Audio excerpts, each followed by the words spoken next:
au tableau des sanctions qui visent depuis 4 ans le pays, dans le domaine économique ou concernant des personnalités, celles-ci, d'un tout autre genre, sont sans doute les plus douloureuses.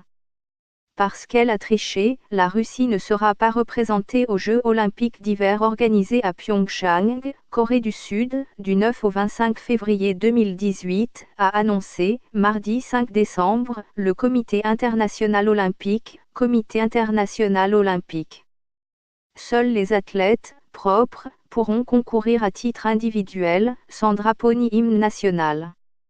Première nation sanctionnée pour dopage, la Russie devra en outre verser 15 millions de dollars destinés à abonder un nouvel organisme de contrôle indépendant. Vladimir Poutine, qui avait par anticipation qualifié la décision humiliante, s'est donné quelques heures avant de réagir mercredi. Mais à 4 mois d'une élection présidentielle, prévue le 18 mars, lors de laquelle il devrait, sauf surprise, solliciter un nouveau mandat, c'est un coup dur pour le chef du Kremlin qui a bâti une partie de sa stratégie sur le sport comme vecteur d'identité nationale.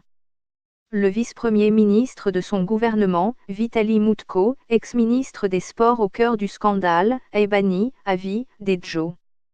Or, il est également président de la Ligue russe de football et à ce titre grand organisateur de la Coupe du Monde qui se tiendra en Russie à l'été 2018.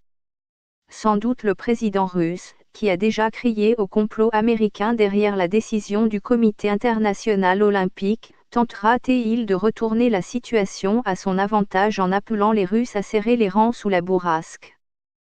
Son principal opposant, Alexeï Navalny, flaire ainsi le risque d'un cadeau grandiose fait à Poutine. Toute la campagne électorale sera construite autour de ça, a-t-il déclaré sur la radio Echo de Moscou, quelques heures avant que ne tombe la décision du Comité international olympique. Ce sera un discours sans fin sur le thème « Regardez, l'Europe et l'Amérique ».